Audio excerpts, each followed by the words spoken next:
guys, what's going on? Welcome back to the channel and welcome to a very exciting video as we have so much to talk about today, so much to rattle on about. We're going to be talking about the breaking news and the latest news regarding Dan Ashworth and why he left his role as sporting director at Manchester United only 5 months into it.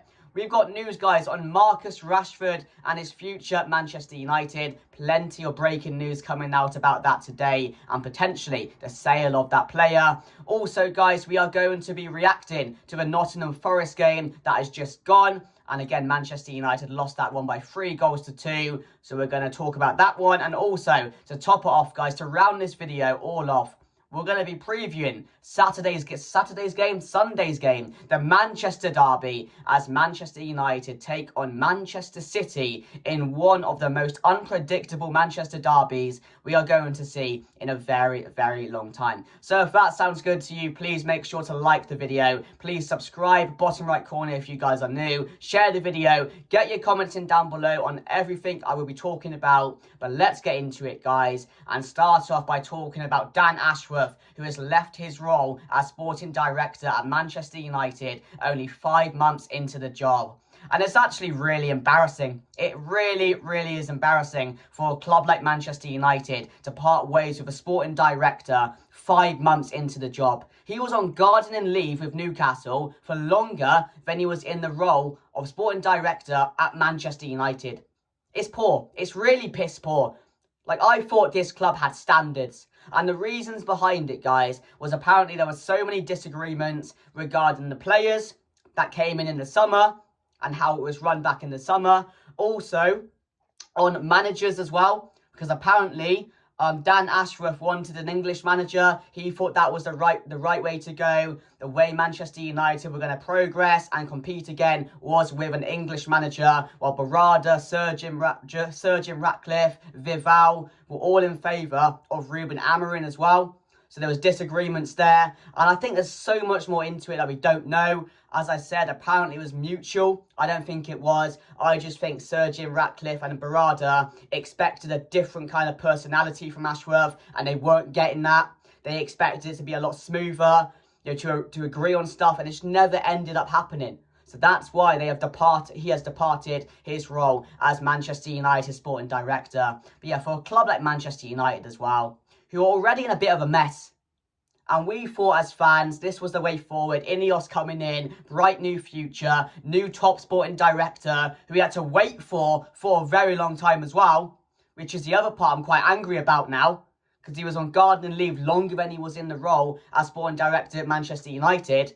So I'm just pissed off with the whole situation. And I'm glad we acted quick on it. I am. I rate that from Sir Jim Ratcliffe. But Ineos are on fraud watch. They are genuinely on fraud watch right now, because they're making dumb decisions. They're losing our trust a bit. And I thought these were the guys to put our trust back into them. I thought these were the guys to take us forward. It's unbelievable. It's bad enough on the pitch, but now even more problems off the pitch. When will it end? When will it end, guys? But yeah, let me know your thoughts down below, guys, on Dan Ashworth leaving his role as sporting director at Manchester United 5 months into the job. Structurally, it's just a mess. The way we are run, it's terrible, isn't it? But now, guys, let's move on and talk about Marcus Rashford. There's been a lot more news coming out today, which I'll read for you guys. You should be seeing it on the screen somewhere around here, guys. And we go on to say, from Luke Edwards from the Telegraph, Manchester United are said to be concerned about Rashford's lifestyle off the pitch, and there are fears he is no longer as focused on his football as he could be. Sources have said he is dealing with a number of off-field distractions that are affecting his performances. And do you know what? We have been talking about this for years on why Marcus Rashford hasn't been performing, why he's not stepping up for the club. And I've said it before, I just feel he's not interested in his football. Like we're seeing from the outlet. A lot of people are noticing it. He doesn't play with a smile on his face. He doesn't have the attitude he used to. He doesn't run. I don't think he enjoys football anymore, and that's just how it is. And also, Yeah, Luke Edwards went on before to say Marcus Rashford is fighting to save his Manchester United career. The club were open to selling him last summer and remain receptive to bids being made. Which I've also said before, if the right amount of money came in and we've got a really good bid for like 40, 50 million, 100% take it. Because we could get so much better. Because when was the last time Marcus Rashford performed for Manchester United? Someone let me know. For last time, he genuinely put in a good 90-minute performance. I can't tell you. I can't tell you. He lets the team down when he plays. He's not the same Rashford as old. And we need better. We need better in him at the moment. Otherwise, how are we meant to progress forward? How are we meant to become better as a club? With average players like Rashford at the moment playing for us. And we'll talk about average players. Because there's a lot of them. There's a bloody lot of them in this club right now, which need to go. And we'll talk about the Forest game in a minute. But yeah, let me just see if there's any more news on that, guys, for you. So yeah, that was from the Telegraph. And yeah, another one. One reason why Rashford's sale is being discussed is because if he was to leave the club due to his very high salary, which again is another big issue, which we need to sort out because he is on a lot of money. And he shouldn't be, really, should he? It would free up critical points to the complicated financial fair play system, which in turn would give Manchester United more room to manoeuvre in the transfer market. Which again is another thing that Ruben Amorim needs. He needs the money. He needs as much money to rebuild this club as possible. And I think Rashford, the amount of money he's on, it would be a good thing to get a sale for him. It would be a good thing overall, looking at the bigger picture, to sell him. I 100% agree with that. And I think a lot of people will as well, because we were talking about this last year and he's not improved since then. And these are the struggles we're going through with Marcus Rashford at the moment. Things are not improving. And it's desperate right now. It really is desperate. So yeah, will Manchester United sell Marcus Rashford in the summer? Let me know down below, guys. But now, let's move on and react to the Nottingham Forest game, guys, as Manchester United lost 3-2 on the weekend. An unexpected result, and one which I learnt a lot from. It's very telling, the lack of quality in this Manchester United side. And it's been telling for a long time. This is nothing new.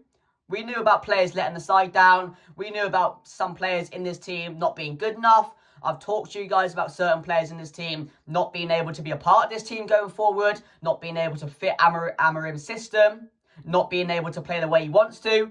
And there's going to be players which, are very valued, which just won't have a part in this team anymore. Because we need people that run. We need people who want to be a part of this team. We need people who are going to trust this manager. And I think a lot of these players are very self-entitled. They have egos. And they shouldn't be a part of a team like Manchester United who want to move forward, who want to progress. And a lot of these players are up for question. A lot of them.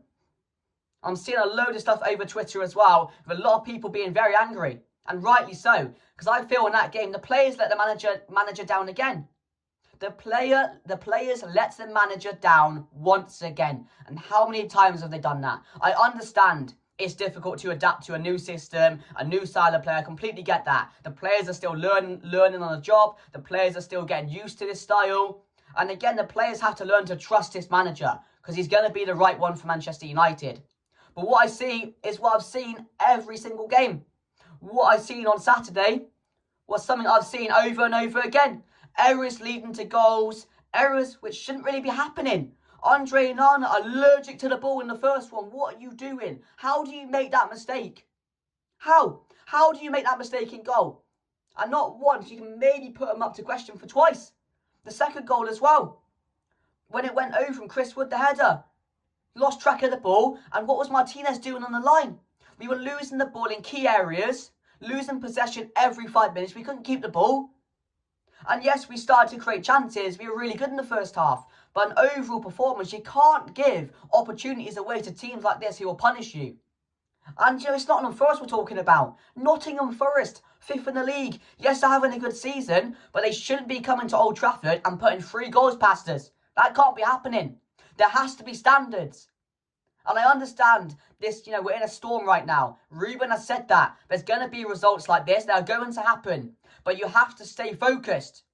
You have to have a straight mind in these games. You have to want to run. You have to want to give your all. But mistakes can't be happening like that. Mistakes cannot be happening like that. Because it's silly errors leading to goals. It's goals which are all avoidable as well. But yeah, I do feel the players let the manager down a bit. Because we've seen improvement, I'll admit that. I've seen improvement. I've seen a clear style of play from Amarin so far. I've seen a clear idea. And I said from the start, that's all I want to see. Over the next couple of months, let me see these players game by game improving, getting a better idea game by game of this system, of the way that Ruben wants them to play. That's all I want to see. Results, I want to win games. I want to win games. But I'm really dead focused on seeing improvement and seeing a style of play. Because we haven't had that for a very long time.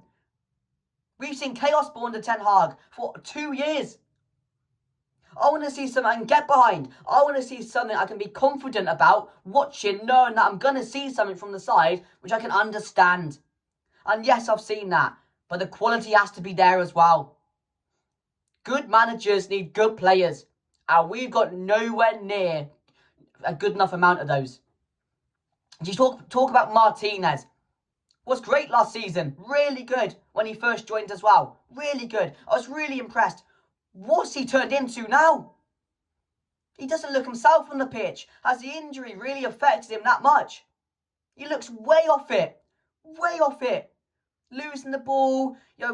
First of all, why was he marking Milenkovic on the corner? Because that doesn't make sense to me. A 4-foot guy marking a 6-foot guy. Who's telling him to do that? Who's saying to Martinez, do you know what, mate? Go and mark the 6-foot giant. Who's telling him to do that? Crazy decisions. On the ball, he doesn't look assured. He was giving it away. I don't know what's going on with Martinez right now. He doesn't deserve a place in the team. But it's not just him. That Dalot looks a shadow of himself from last season. Arguably one of our best players last season.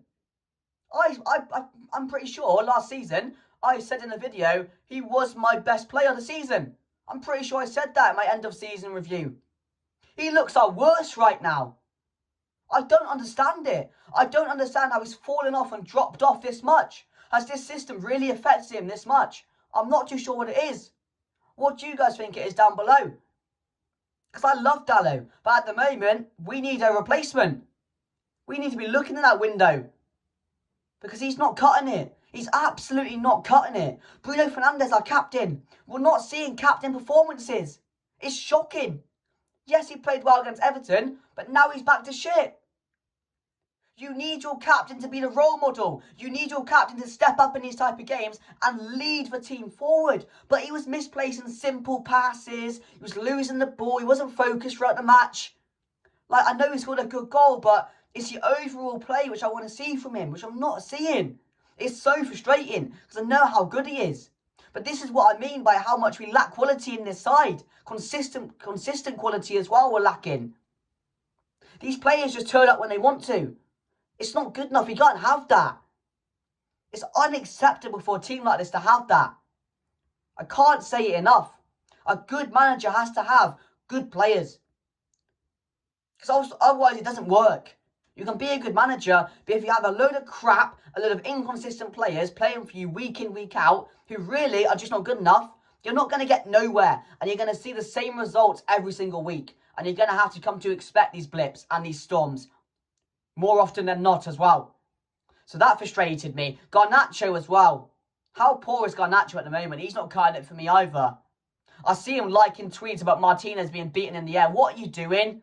I know he's young. I know he's a young kid. I really understand that, but that's really immature. That's really immature. And I know all these players on social media nowadays, I understand that. You're very young and you have a lot on your shoulders. I understand that. You're playing for Manchester United. But don't go out liking tweets like that if you're not performing on the pitch. Do you know what I mean? It's shocking from Garnacho recently. And yes, he's done well for us so far this season. He's scoring a lot of goals. But he is not cutting it. And our forward line has been a massive problem for such a long time now. We just can't get any consistency. We can't score goals consistently. We don't get the output we want consistently from our forward players. Højlund's the only one cutting it right now. At least he's finding the back of the net. At least he's scoring the goals. Do you understand what I mean? It's so frustrating because really, guys, if we're being honest, There's about four or five players, really, I would keep if I want to see my team going forward. This is what I mean by how big the job is for Amrin. This is what I mean by how much of a task this guy has to turn this club around, to get us competing again. Because we're so far behind the likes of City, Liverpool, Arsenal, etc. And we're also so far behind Nottingham Forest, as we saw. So frustrating. But yeah, honestly, guys, the players I would keep in the team, if I'm being completely honest, Mazraoui, Onana's not going to leave, so he's in there automatically. Mazraoui, who's been arguably our best signing in years, he's been so good. Højlund, Kobbie Mainoo, Agate, Amad Diallo, and that's it. Is De Ligt a massive upgrade? I don't think he is on Maguire. He's a good player, but is he a massive upgrade? No. Who else? Lenny Yoro as well. Lenny Yoro I'd keep as well, 100%. So that's what, 6 or 7 players right there. The rest don't even get a mention. How bad is that? That just shows you, doesn't it? You got Anthony in there, you got Garnacho, you got Rashford, you got Bruno, you got Maguire, you got De Ligt, you got Luke Shaw, you got Dalot, you got Ericsson, you got Xerxes. It's bang average, isn't it? It's absolutely bang average. The rest can go, genuinely, because they're not up for it. They're not up for it, guys. But let me know your thoughts down below on the Nottingham Forest game and the points that I just made, guys. How many of these players would you keep at Manchester United? Let me know down below. But let's move on, guys, to the Manchester Derby preview on Sunday. And as I mentioned at the start of the video, it has to be the most unpredictable Manchester Derby you're ever going to see. Let's be honest. Because if City win, does it really matter? If Manchester United win, does it really matter? Let's just call it a spade and take a point each. That's what I would say going into the game. It's not something to get up for. It's not something to get excited about. Manchester City are more than likely not going to win the league. Manchester United are in a top 6 race, let alone a top 4 race. Do you understand what I mean? Like, how bad is this at the moment that we're going into a Manchester derby and there's nothing to really play for? And that's me being honest. Of course, I want to go there and win. I want to see a performance. But again, there's just nothing really exciting about this game. So that I guess is something to be intrigued by going into it. You don't know what's going to happen. I do think we do stand a chance. Is there ever a good time to play Man City? I don't think there is with the players they've got. Because, let's be honest, another draw, they're going to be really frustrated. They're going to be pissed off. And they're going to want to slap us 5 or 6-0. That's the reality going into it. And Manchester United away at the Etihad over the last couple of years, we've not really done well, have we? I think it'll be a very similar setup to what we saw against Arsenal. I think we will set up to defend again. I think there will be some key decisions being made. I think the team selection is going to be very, very interesting as well. Does Marcus Rashford come straight back in? That's another thing. Of course, Bruno Fernandes, does he start in this game after being taken off in the last one? I do think he will. Lenny Yoro, again, has to start for me. Diego Dalot should be dropped, but then again, will he? That's the question going into it. I'm not too sure. Højlund, for me, should start up top in this one. But yeah, as we do know, we can adapt to a 5 at the back as well, which we saw against Arsenal in this 3-back formation. So I do think we'll just play to counter. Of course, it's a game which Manchester United, if we can win it, it'll be massive for us. I think it's a confidence builder game. I think if we can get a result out of this, I think it will definitely boost the players' momentum. I think they get a kick out of it. But again, am I going into the game expecting Manchester United to go there and win? I'm not doing that. No, it's a very difficult game. And again, we have another very difficult run coming up. You've got Spurs, not Spurs, we've got City coming up. Then we have Spurs. And we have some more key Europa League games, which you got to win as well, to make sure we even have a chance at qualifying into the next round. So there's an important stage coming up for Manchester United. But again, back-to-back losses, more goals conceded at home. It's going to be a long road ahead, guys. I've said that. We're going to have to be seriously patient if we want to or not. Because we know how big this rebuild is. It's bigger than the rebuild we had under Ten Hag. Because still we've got, like, how many of Ten Hag's players in this team, which we need to get rid of, which were built for Ten Hag's style of play, which we never even saw. So Ten Hag has left us in a mess. In an absolute mess, guys. But I will put my team on the screen now. There we have it, guys. As you can see, that's my team. It should be somewhere around here, guys. So let me know your thoughts down below. But yeah, I'm happy with the back three. Kobe Mainu and Agate. Bruno more forward with, yeah, Rashford and Højlund in behind. That's what I would do to give us our best shot at winning this game. I know, as you can see, guys, I have dropped Dallo. I've gone with Mazraoui, not Mazraoui. I've gone with Amad Diallo at right wing back, and I have gone with Mazraoui to start centre back.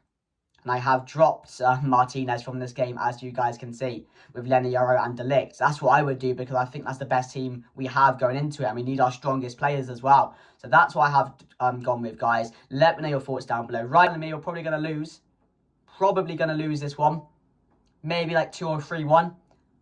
But my head's telling me it's going to be a draw. And would I be pissed off with that? No, I wouldn't. But is there any real incentive for us to look forward to these games? I'm not too sure there is at the moment, guys. We're in a very poor reign of form. We're in a storm. But again, as I mentioned, we're going to have to be severely patient. And I'm fine with that. I'm fine with that. But I think a lot of people are going to be or get pissed off really quickly with this team. But yeah, let me know your thoughts down below. Please make sure to subscribe, like, comment, and share the video. Thank you for watching. And I'll see you guys later. Goodbye.